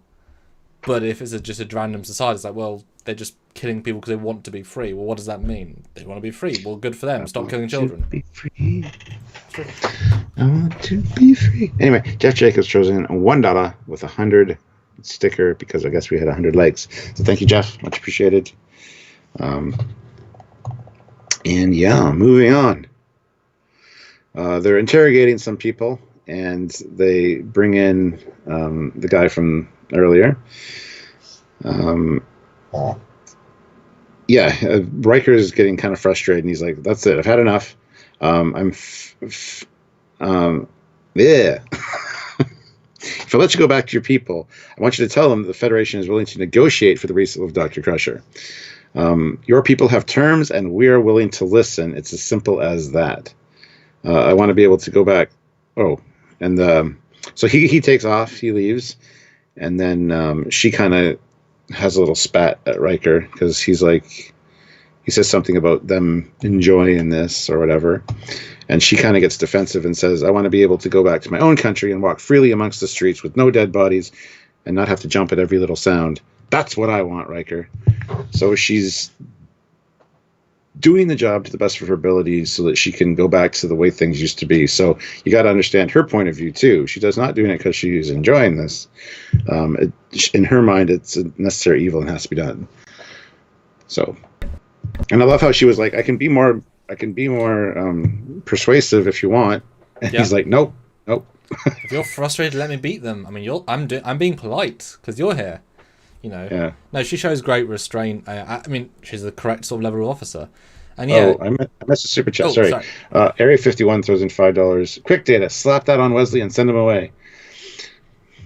Oh. Yeah. Oh. And then he just said in the regular chat, I had a problem watching for a second, so I'm not sure if I missed it. If you read my super chat, but if not, it's okay. The moment of the joke has passed. But I still laugh, so I remembered what it was about. Yes. It's shut up and die wrestling. Yeah, and her perspective. I mean, she's the police trying to stop people from killing people. Because as far as we know, her government doesn't kill them needlessly. So from her law perspective, they're 100% bad, and she's trying to save people. Though she's a completely justified character, which is why then stop breaking down. You realize, well, what is the other side's justification? What I found very strange and very un-TNG and very what we've seen before, Riker basically says to this guy, "We will negotiate with terrorists. Tell us what you want." And I'm thinking, but you never negotiate with terrorists like this, because he very blankly is like, "We will do we will make this work." Even though it's been like 1 day, no time has passed. 1 day, they're not even they're trying to save her, but now they're going straight to, well, yeah, we'll do something. What you want? It's like that. Well, he said you have demands. We'll listen. It's as simple as that. So, well, it's both. It's like he's. Yeah. I get because he wants to start the contact because they haven't got anything yet. I get that, but normal TNG, they wouldn't just negotiate with terrorists straight away. They would say, well, we're not going to negotiate with terrorists, or this, and this. It's weird to suddenly see him give in after 1 day, but it's because the uncertainty. They don't know who they're dealing with. Normally, it's this guy. He's a dick, but he's not going to kill her. But they know nothing. But I just found it a bit abrupt. It is all. It's just opening that door, the crack, so you can see the light, because they have no idea where she is, anything. Yeah. They need a contact so they can start at least the process of finding her or negotiating to get her out. Well, the fact that they don't even say who the ringleader is, they don't even have an idea. Yeah. There's no sense of, well, who are we dealing with? 200 people. Well, who's the leader? But I like how I like this guy's acting of like, yeah, I'm not going to give him that message. I mean, I don't know him. What? No, let me go. But it's a nice, like, obvious. I just thought that was a small but good performance. But then we get the scene. The scene. Oh well. Before the scene starts, they're having a conversation about if we monitor their jumps, we may be able to find out their location, but I can't say how many jumps it'll take, essentially. And then they have the discussion about why are their methods so often successful if terrorism isn't a good solution to a problem. Data says terrorism seems to be a good way to promote cultural change. Picard's like, I have never subscribed to the notion that political power flows from the barrel of a gun. But Data's like, but it has been successful on a number of occasions. And he rhymes off 3, one of which is the Irish thing of 2024. So we have that to look forward to, guys. So we're going to get more Irish terrorism. Yay. Yeah. And Picard says, Data, this is something that man has been struggling with for a long time. Your confusion is only human. Because there is no simple answer. It depends on what side of the debate you're on. But right? Data's last line is the annoying one. He says, "Well, it seems that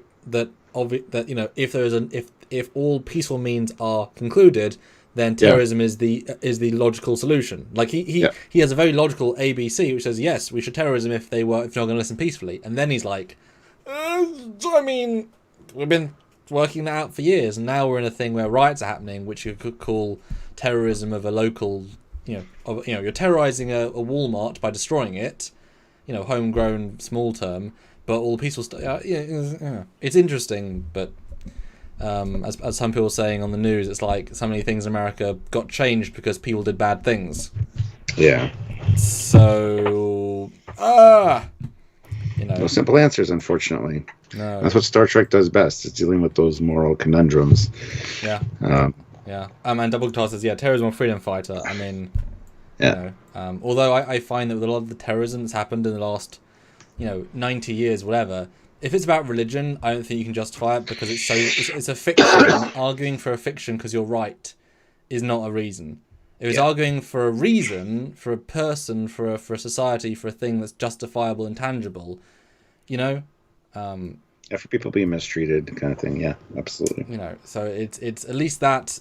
At least this terrorism is understandable in the sense that it's for a real reason. Just because you want to live under a religious state isn't a real reason. Sorry, isn't a real reason. But they went straight in and addressed it. Yeah. I wonder what they thought about doing this line. This would be a good scene to have got Brent and Patrick to watch the scene and say, what do you think now? What do you think? Do you remember filming this? Because they probably, especially Patrick, I'm sure he knew all about the, obviously he's, from England. I'm sure he knew all about the stuff. At the time. Yeah. Well, next scene, the guy that Riker let free is talking to Finn, and they want her back. They're willing to talk, whatever. And Finn accuses Beverly or the Federation of assisting them in working to mass arrest of people, essentially. And Beverly's like, they only want me back. He's like, well, I'm not releasing you. And she's like, well, do you want me to find a way to reverse the effects of the dimensional shift for you? Because I can do that right now. Stop using it. Then we find out, then she says something about her son again, or whatever. He says, is your son on the ship? And he's like, oh, no, I'm sorry that he's on the ship. And she's like, what? And he says, for 70 years, we have shouted, and no one has heard us. If we destroy the Federation flagship, people will take notice. I had a son once. He was 13 when he died in detention. And then he storms off. So your son's going to die, but just understand that I have had a son that's died as well. So you'll live. But it's one of those things that even if they destroy the Federation starship and they all die, if they save the billion people on their thing, it's also a numbers game. Why does your ship matter if you're trying to save 2 billion people? It's again, freedom fighter or terrorist. This is where I thought was a bit odd in his personalization. He doesn't show remorse for her son dying. I know he doesn't need to, but it's not as if he's cold. He's just very pragmatic, and I know we're not meant to root for him, but it seems weird given he's drawing her and he thinks she's attractive clearly, even though it's a subtext. He's like, oh, sorry, his son's going to die in about a minute. Like, the way that's acted is I guess, maybe he has to, section off in his brain. It's like, it's a fact. Yeah. It's already happened. I can't think about it. It's already happened. Yep. But it was a weird direction choice, but I guess that how else can you act that? Yep. Exactly. But it was a hell of a leap. I mean, as soon as you start on this path, and I didn't understand why this would be an important step until later on when he says it's not about the Federation, it's about it's forcing another seat to the table of the negotiating. Yeah. If the Federation have a stake in this, they will get involved and they will want this situation resolved, and they will put their bigger political power to make you listen to us. That I thought was really interesting, actually. Forcing someone bigger to force you to listen, because that's why I think he's interesting as well. He says at the end, I want a deal that suits both of us. That's this isn't about me taking over. I don't want to be in power. I'm not here to be a dick. I just want peace and deal that works for both people. So it's not this is all to get freedom and equality. It's not about him taking over or causing a storm. But he's doing a radical thing to get to it. But it's a very logistically smart thing, end goal. It's, again, very annoyingly intricate. Yeah. Jarzia says, there's your current oppression, Samuel.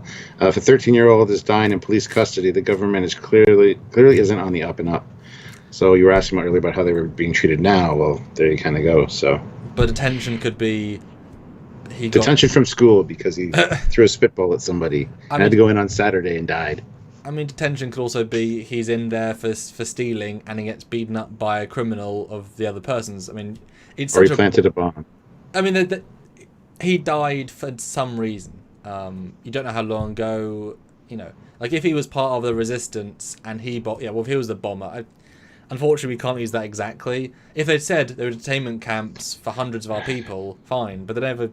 I can't quite use that as an argument. Personal argument for him, yes, but even if his son wasn't innocent, he would still take it as my son was innocent, even though he wasn't because he was working with you. But obviously, all the goody to his own. Yeah, but yeah. Olivia Julius, $5. I thought the police lady was an undercover terrorist. Kind of surprised when they didn't spin it that way. Yeah. I mean, I never thought that. There's a little bit when they got the supplies. I thought, there's someone on the inside, but that was way earlier on. I thought that might be not her, maybe, but a second.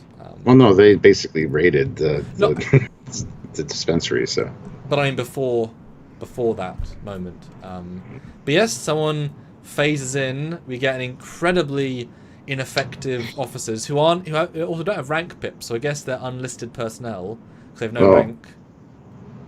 Well, yeah, I guess one gets shot. Intruder alert on deck 12. And why haven't they got rank? That's weird.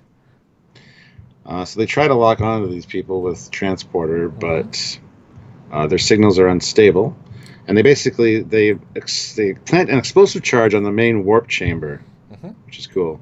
But they can't lock onto that either for the same reason. So Picard's like, prepare for saucer separation. Mr. LaForge, can you remove the device?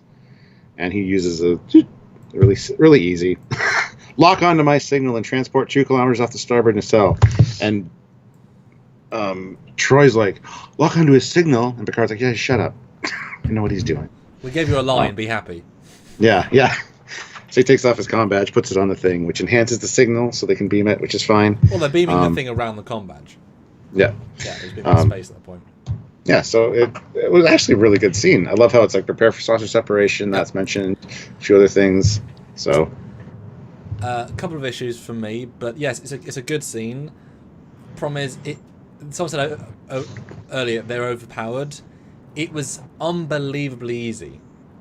Literally, they just beamed through shields into the engineering room, shot some people, put it on, out. I don't think the shields were up, but even if they were, it wouldn't have mattered. So, well, if they weren't up, that's the Enterprise's fault. I mean, sorry, they know they have beaming, so whatever. But if they didn't have such a big timer, they would have won. It was Terra's fault for having more than a 5-minute timer. They were trying to shoot everybody. So the only reason they get away is because Geordi hasn't been shot, so he managed to do it. But if they put more than one bomb, they would have won. If they'd shot the warp core, they would have won. If it's a weird situation where they didn't try very hard, and they could have just beamed again 5 minutes later and done the same thing. It's one of those weird, they're OP, they can do this easily, and you can't beam them back out, and the devices, very good side effect of the killing radiations, you're now unbeamable. That's a hell of a, for terrorists, that's a hell of an advantage. But also they're very sloppy, because one bomb, I'm sure there's one of them that would willing to sacrifice themselves to shoot the warp core. I mean, it doesn't take much to cause a warp core detonation, really. But yeah, damn, brave Geordi. But then right when Picard starts saying source separation, I hate the fact that Joy says, hold on.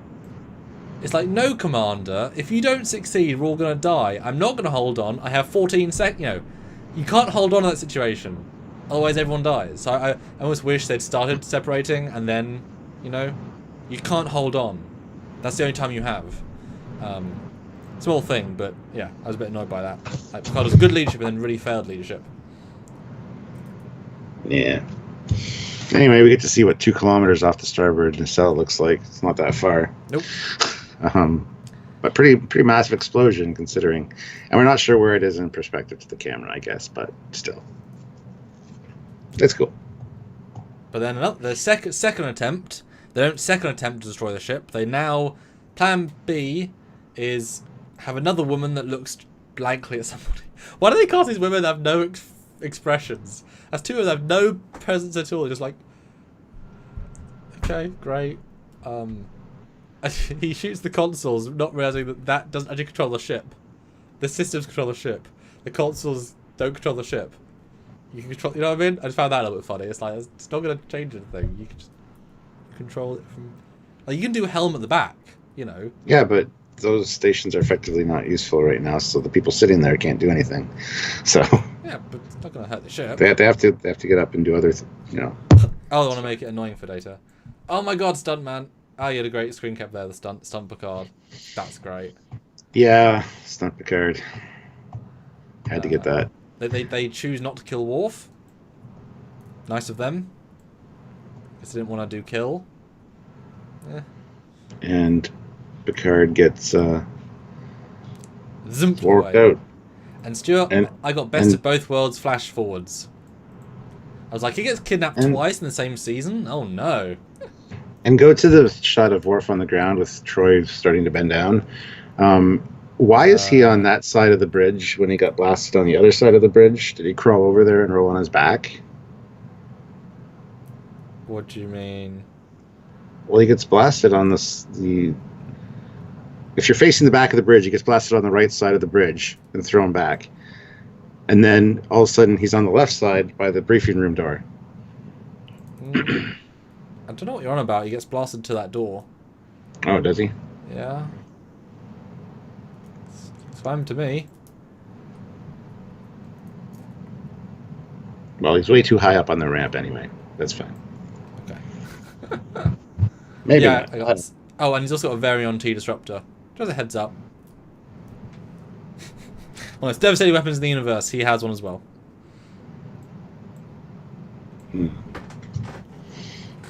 Super chats, Jim. Right. We have some super chats.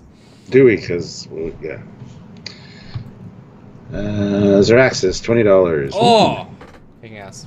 I really like this episode. It's a good episode with a fair amount of nuance, explicitly and implied. Not sure how I feel about still being so relevant today, having aired in 1990. Very underrated episode, in my opinion. 8 out of 10. Well, if you write political themes, they often have a way of coming back around. If you watch Babylon 5, it's absurd how absolutely you can apply so much of the political stuff to today, and it's like, well, it was written a long time ago, but it's happens. Yeah. And Zeraxis again, $5. Also, Cap, I watched the Bumblebee movie as you recommended, and it was absolutely excellent. Thanks for the recommendation. Knew you'd like it. I'm hoping to get it for my birthday on 4K. I'm hoping, because I want to watch it.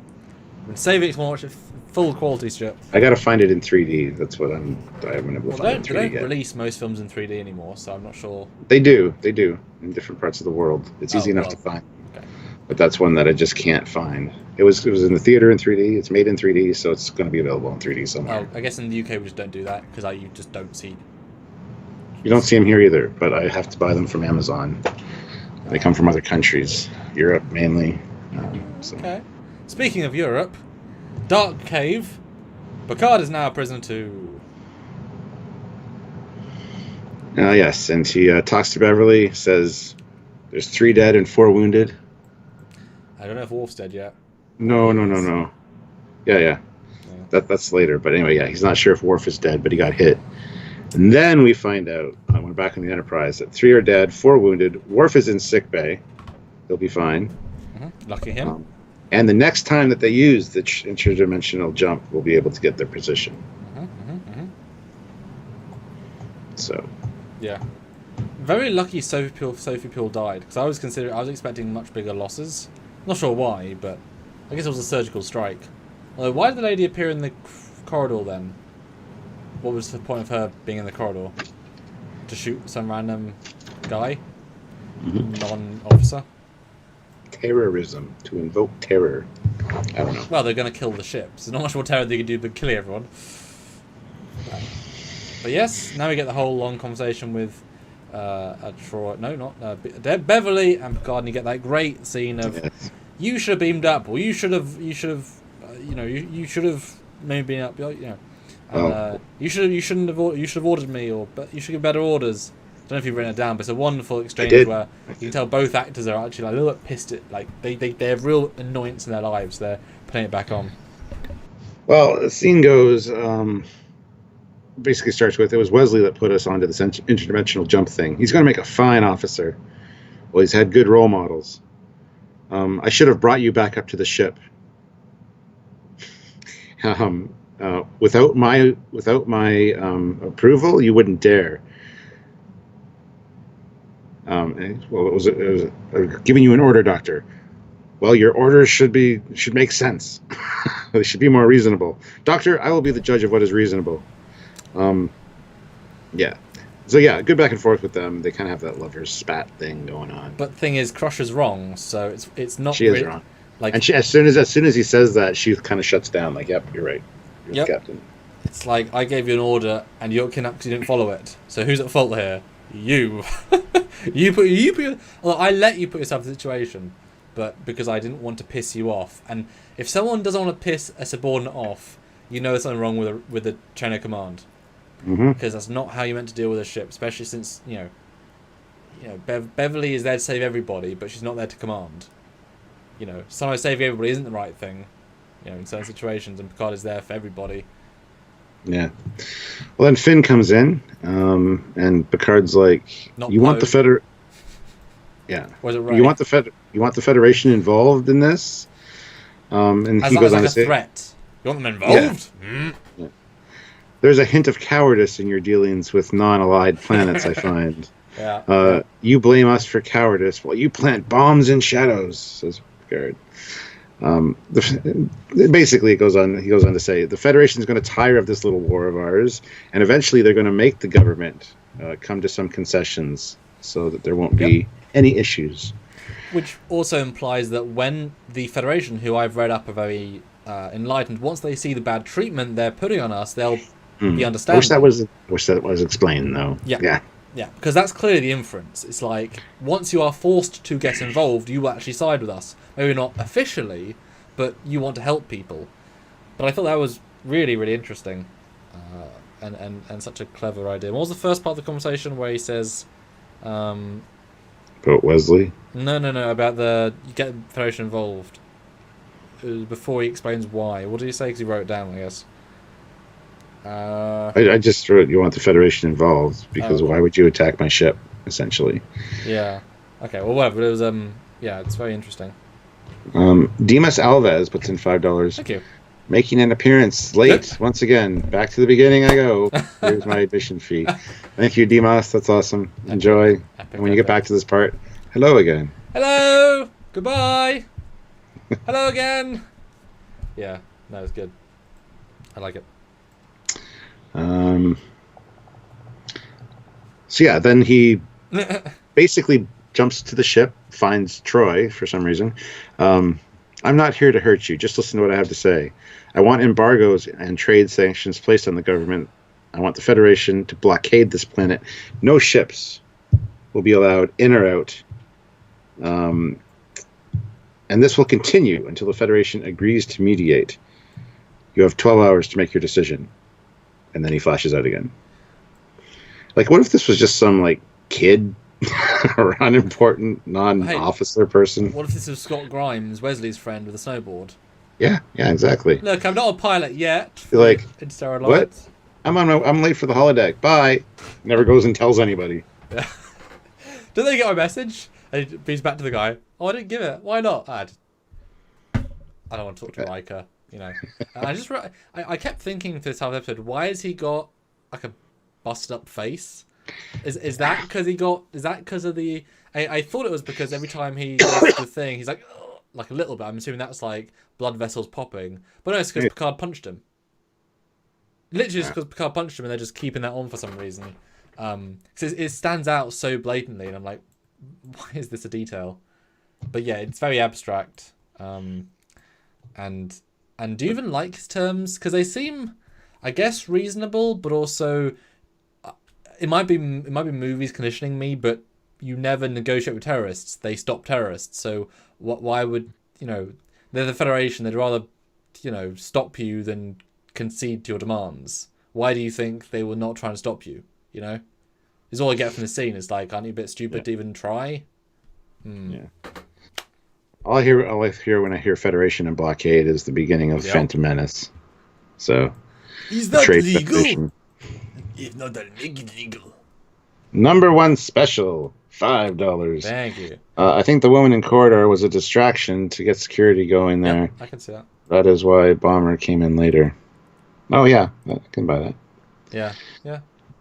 Anyway, though, this final jump is what they needed because now they've been able to find the base. It's located 300 kilometers from the city and about 30 meters below the surface. There's no natural entrances that they can discern anyway.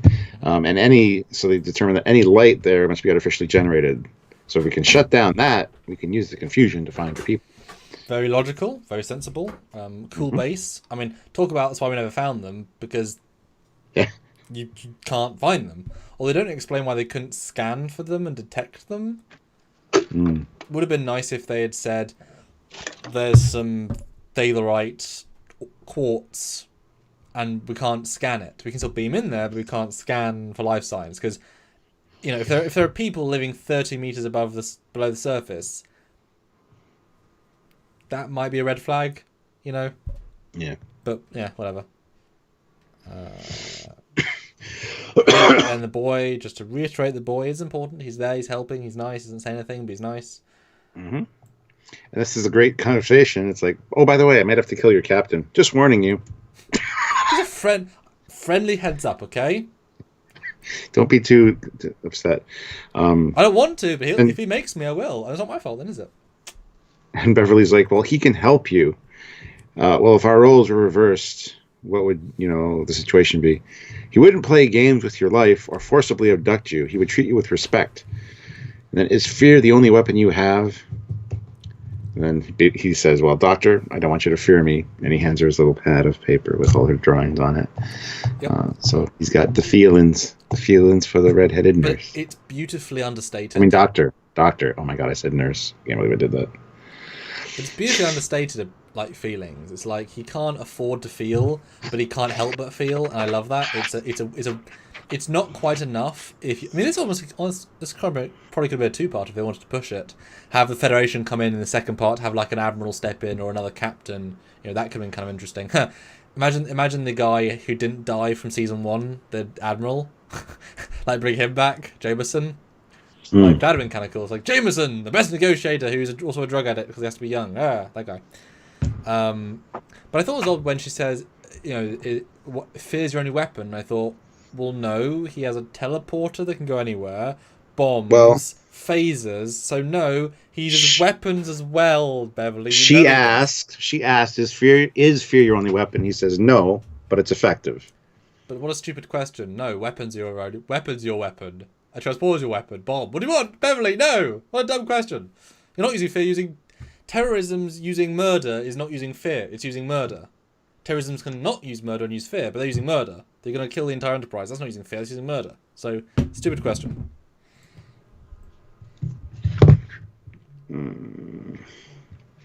Let's see. Oh, next scene. They beam down.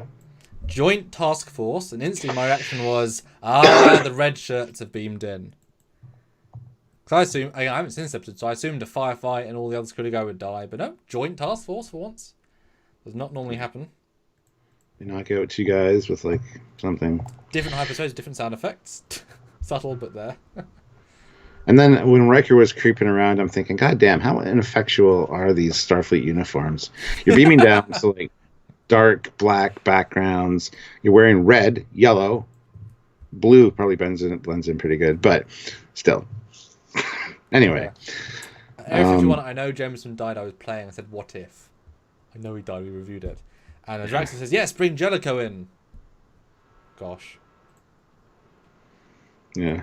But then we have a conversation with Beverly and Picard again. Have you gained his confidence? And she shows him the sketch pad, and he's like, oh, you have, and more. I like his, you have. Was it a well played little moment there? Number one special puts in $2. I think we know the captain wants a ginger nurse. Yeah, I do. Anyway, so they take out the generator. Is this the point where he says Beverly basically siding with them now? I think it's this moment, isn't it? Because they break them out a few moments later. Yeah, they do. Yeah, it is. So she's like, he's not as bad. You have Stockholm syndrome, Beverly. Basically, she's like, I know it's a possibility, but he's not. You need to talk to him, because she even says that the terrorist guy is like, because he says, I know you. Basically, I know you sort of sided with me. Can you not? Can you convince him? And she says, I will try and convince him. So I will try and convince my captain to help a terrorist. It's very she believes him. It's interesting how she does convert, as it were. But again, you can see both sides, not as if there isn't an argument there. And obviously she hasn't heard any of the other side. She hasn't heard the children's story or whatever. So obviously you only hear what Riker doesn't for a second think he's going to go easy on them. So obviously you get both people who side with their respective person. So it is balanced again in that way. But she definitely does go to this side relatively easily. Yeah. But anyway, they take out the power generator, even though all the lights are still on in the main part anyway. It's emergency lighting. Yeah. It's important, Stuart. It's important. I suppose. A little bit of a fist fight, and a kerfluffle goes on. Yeah, don't use phasers. It's like violence with punching is harder and more violent than a phaser or a stun. Why are you punting? I don't know. I guess it felt good for them. Then Finn comes in, points a weapon at Variant. Yeah, and then he gets shot himself. Beverly almost looks like she's going to say something to him because she's kind of developed a little bit of feelings for this guy, at least as far as sympathy. He's not a total bad guy, essentially. He's not the villain of the week. Yeah, he gets shot and looks at her as he falls, and we could have had beautiful babies with a stripe in their ginger hair. That'd be cool. But he's dead, and then the lady's like, "Well, he's a martyr now. Maybe now the death toll will go down for at least a while. It's an imperfect solution for an imperfect world." Because she was saying if we kept him alive, then people would try and rescue him and cause more killing. He would be the rally point for more violence. Yeah. But it's a very... I know there's obviously more to this scene, but it is interesting that she says it very like a Vulcan, like very logically. She's not saying it, even though she could have played it like, this fucker deserves to die. She has a totally justifiable reason in the sense of her clinical environment. Like, she doesn't play it, to me anyway, as revenge. It's just, this may and hopefully will help the situation. He doesn't matter. Although in the grand scheme, why would she even know who he is? You know, like, they don't ever talk about there's a leader, so she probably just thinks it's another person. You know what I mean? We haven't established that he's a leader for her, but... Oh, yeah, but you would assume she would know, because she said earlier she knows her enemy. She's been taking care of these guys for a while, so... But in the briefing with 200 members, she doesn't say, and the leader is... No, they Finn. didn't. So I don't think they do know who the leader is. But I mean, you're right, she probably knows who he is after seeing him, at least the back of his head. But I don't know, do you agree that she doesn't do it for revenge? She does it for more of a pure clinical reason? Yeah, I think there was some anger there, though, for sure. But it wasn't the primary.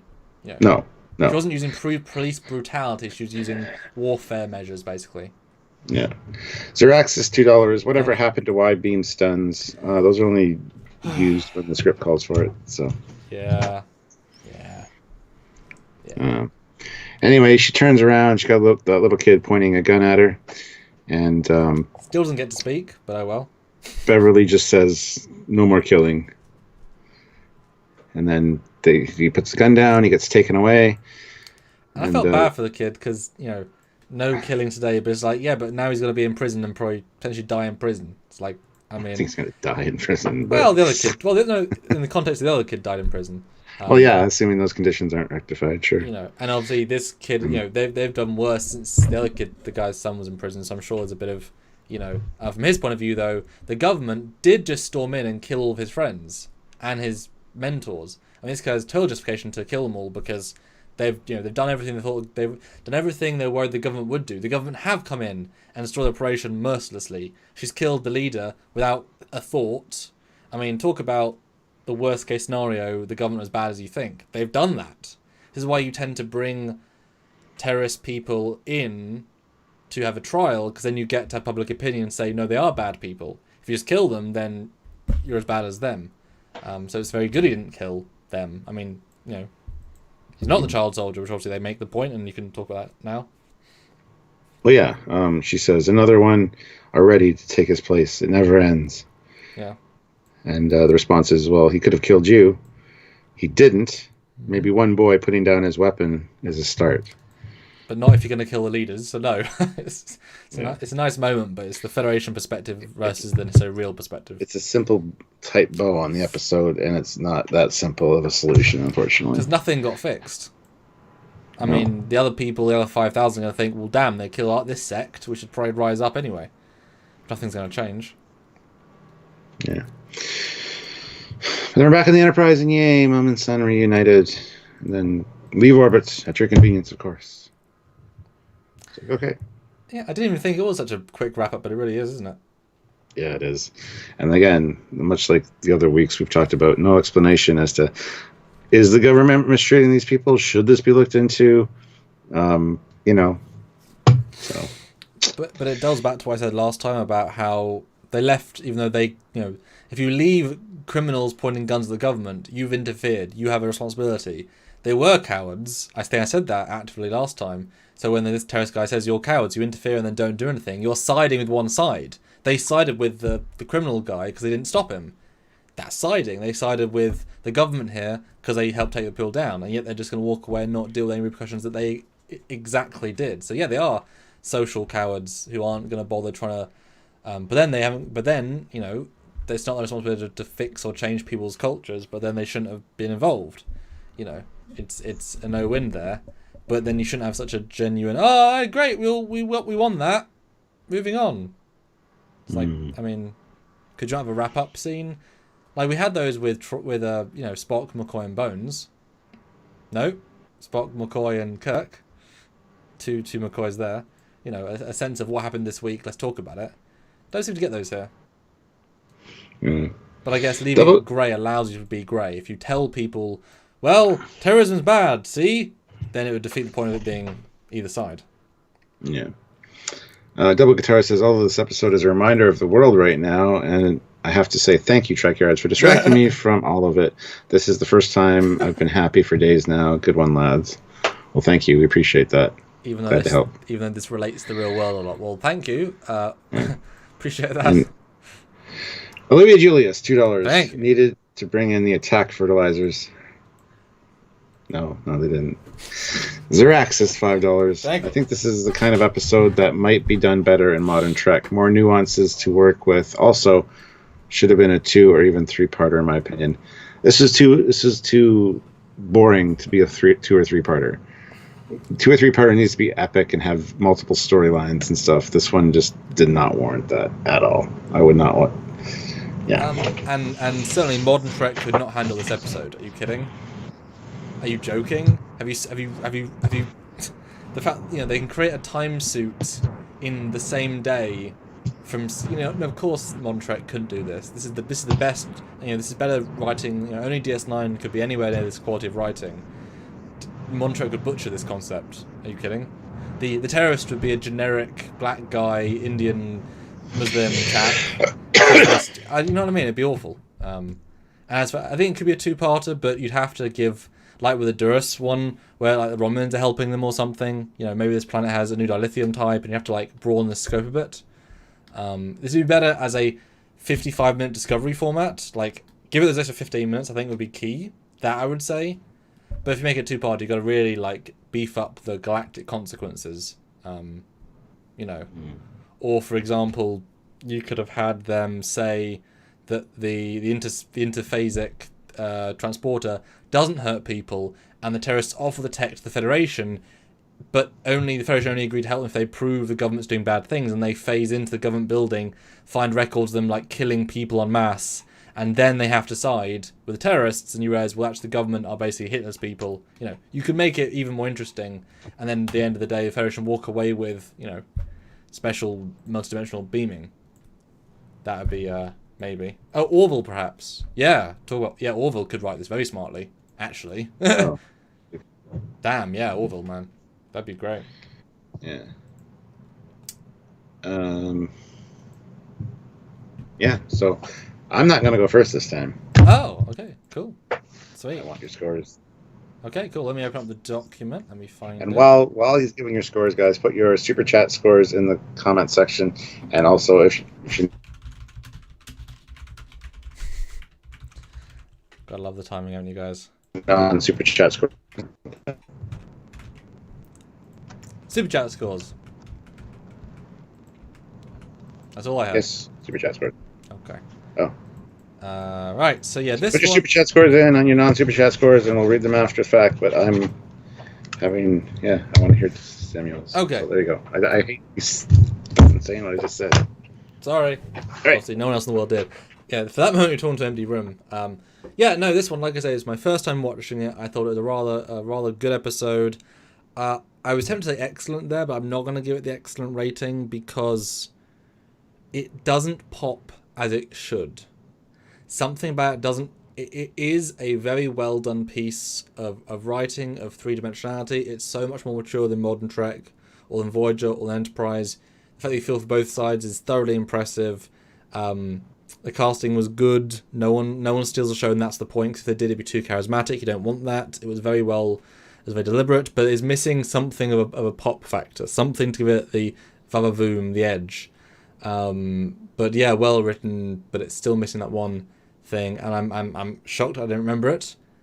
Like if I had seen it, I would remember it all. Like there's so much to remember here that I'll never forget because it's well done. So yeah, really good. And obviously this is a new score in my of all TNG in season 3 because it's new. Is it in terms of if it was a TOS episode, right? It'd be a high TOS episode because it takes a theme and treats it really strongly. But it's not a TOS episode, and TNG doesn't do these direct themes as well or as that's not what TNG does best, right? So you can't, it doesn't, like, Best of Both Worlds is not this, whatever. It is better than The Hunter. Was it Hunted or Hunter? Hunted. It is better than that one, so that gives me a sense of how much. But the sense this season is so good, I'm going to give it an 8 for season 3. And a 7.5 to 8, depending on what the final scores are. Definitely top 10. All of TNG probably a 6.5 to maybe 7. Definitely in the upper echelons, but missing that spark to make it truly phenomenal. All right. Well, yeah, I mean, this is one that it's very enjoyable to watch while you're in it and watching it. I find there's a lot of good dialogue and things. However, after the fact, looking back on it, it doesn't capture my interest, doesn't hold my appeal. So for multiple reasons, it's kind of a drab, colorless episode as well. But Stuart, the white hair streaks. True, but at least give it a 0.1 extra for that. Because no, don't. You know what I mean. Maybe. It's so yeah, I mean, it's one obvious. I remembered, and I knew what it was about. I knew how it finished up. I knew the plot with Beverly and the DNA problems because of the interphasal transport, whatever. But going into it, I had that negative vibe. Watched it, enjoyed it, and then afterwards, just letting it mull over during the course of a day, again, it's kind of forgotten, and it's just even though we just talked about it, it's one that I'm not going to rank super high. For season 3, I'm going to have to give it a 6.5 out of 10. It's almost up to like 7, that kind of level, but just not quite for me. For all the TNG, honestly, it's going to have to be a 5, 4.5. I go 4.5. I don't. It's one that it's the enjoyable rewatchability factor. It's not there for me on this one. There's just nothing that really grabs my interest and holds it. Now, again, I've got the numbers in front of me, so I just want to add one bit of perspective. So this is for you. It's exactly the same as last week, in every way. You enjoyed it pretty just much. The same. Okay. Pretty much. Okay. It's on the same memorable factor for me. So when I see those titles, I'm like, oh, what's that one about? Said. Yeah, that's what you said. Yeah. And then I see the thumbnail or a picture from it. I'm like, oh, okay. So it's about but there's nuances in it that I always forget, like the escape from last one. The escape scene was pretty intense at times, and this one has some, like I said, good dialogue and stuff. But it doesn't hold me. I don't know why. Olivia Julius, $5. Could the terrorist beaming be the same type as the spore drive? No. Couldn't. But it would have been a funny link. Have some magic mushrooms and just blink to another location. They have to snort a mushroom and they can beam. Yeah. Or a mycelial injection. Yeah. Olivia Julius, $5. I give it 5.1 out of 5. Hey, what do you mean 1? I'm not a 1. 5.5. 5.5. You little bitch. Ah! I was counting. So there's 3 and then there's 1. Ah! So she could have put 3 point and then 5 of you to 3.5. But Area 51, $2. New title. Wesley almost had a new daddy. 6 out of 10. And Eugene, 250 rubles. 7 out of 10. barely memorable, but impossible in modern times. Hmm. I'm definitely sticking with my scores. Um, Yeah. it's just not. It's also not an episode that has to be Star Trek. It could be a drama on TV right now, like 24 or something like that. You know. Well, certainly now, but also that could be for half of TOS, especially the ones that are social commentary ones. It's like you replace the aliens with humans, you replace the characters with generic people. It's, you know. But it's not like these aliens even look like aliens. And she No, even says you can't do that with human DNA, implying that they're human. Plus, he read our history. It almost seems like this script was read or was written for another show that Star Trek scooped it up. well, not because Miss Snodgrass wrote it. She's obviously been such a good. I mean, but that's the thing. It's trying to be universal. It's trying to. I mean, it's dealing with a real issue, but it was brave of them to not make them aliens. But it also makes it much harder to watch because now you see the terrorist man who's 100% human with a grey streak. His kid was 100% human with a grey streak, and that person died. And it makes it too relatable almost. Whereas if there'd been, aliens or whatever, it would have been, different. And then I think that would have been less memorable. Because it would have just been another alien. I don't know. I just didn't feel Star Trek-y enough to me. I guess I don't know. Even though it's the best legacy of TOS, it's doing exactly what Gene would do in TOS, and I'm sure Gene had a hand in this script in some way. Probably, but I still stand by my. Yeah, I'm not trying to change your mind. I like the fact we're going to have different top 5 10s. I want that. Like the next episode, Deja Q. Very Star Trek. Matter Perspective. Very Star Trek. Yesterday's Enterprise. Ultimate Star Trek. I mean, there's so much Star Trek in season 3 that this one could be any other show. I mean, yes, Enterprise could also be BSG or Babylon 5. I mean, that could be anything. A thing comes from the past and changes the future. I mean, that could be any show. Exactly, but it's definitely Star Trek. Yeah, but I mean, that concept in particular is definitely any sci-fi. It's just done best in Trek. At least what we've got. But here's some actually, that'd be a fun Orville one. That'd be a good Orville too. So, non-subject scores. Brendan, 8 out of 10. Norman, 3 out of 10. Ryan K, 6.5 inverted. Double Guitar, 6.5. Zeraxis, 8. You probably already put that in a super chat. Nicholas, 3. Brendan, 8. Sam says it. Becky, 6. Jeff Jacob, 6.5 out of 10. And 5 for all Trek. Dan, 23, 7 out of 10. Dark Lord. The Dark Lord of the... anything. 8 out of 10. It was good for me. It was good for me. Christopher Rollins, 5 out of... 5 of Troy's dresses out of 10. Okay. Stelio's Qantas, 7 out of 10. And he will punch anyone that disagrees with them. Aussie, 6.5 out of 10. 10 out of 10 for us. Zachary, 5 out of 10 for this season, 3 out of 10 for all Trek. He does not like it. Area 51, 5 out of 10. It's 3.4 or a 5 considering importance to talk about serious issues. Maybe a 7 for humanitarian reasons, if only the name lived up to the prequels. Olivia Julius, $5. Redoing the score, 3 point... So is that 4 out of 5? See? She did mean you were a 0.1.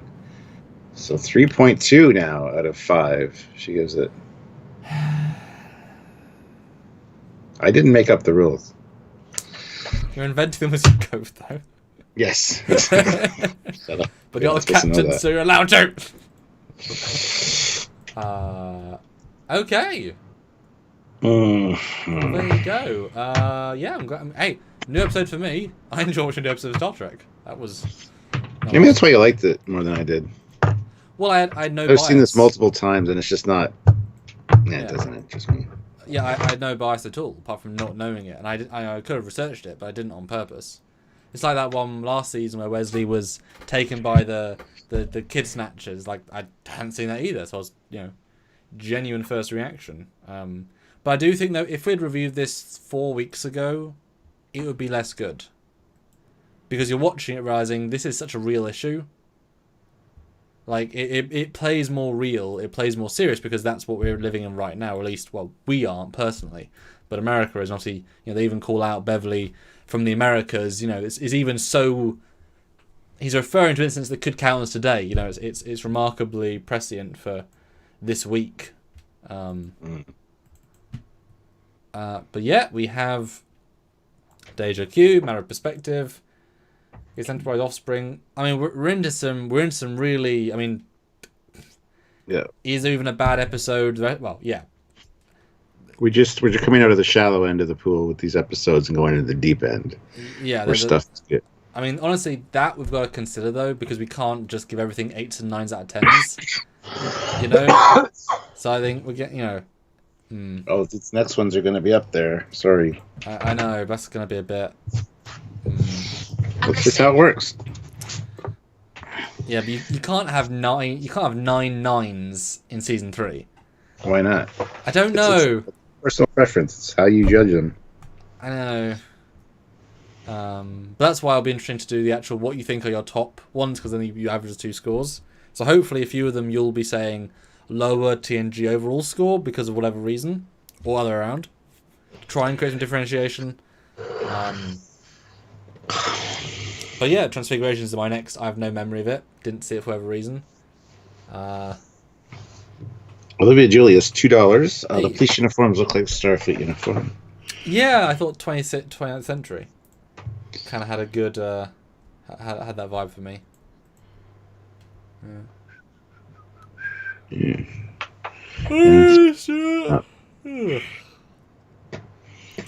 Anyway, guys, I think that's good for this episode. Who wants to have the last super chat slot? Right now, it's Olivia. Yeah, I mean, it's the challenge there, Stuart. It's the challenge. Yeah, nobody cares. They're like, whatever. Oh, man. Well, we're excited to see what comes up next. We've got more to look forward to. And apologies again for the... well, apologies at all. I mean, I apologise on the Facebook. Apologies for the thumbnail not...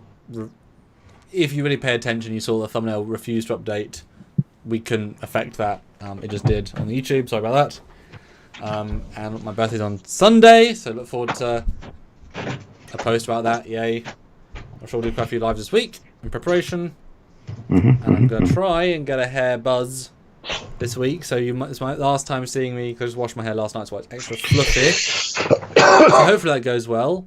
It probably won't go great, because, barbers are barbers for a reason, but I mean, it'll be shorter at least, so it won't be styled so much as less. And yes, I can move the front bob.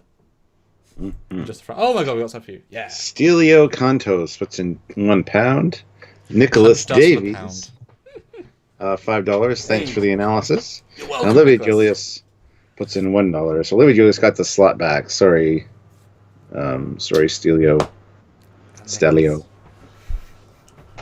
It's really great that you stole that from the YouTube. The only, one of the only.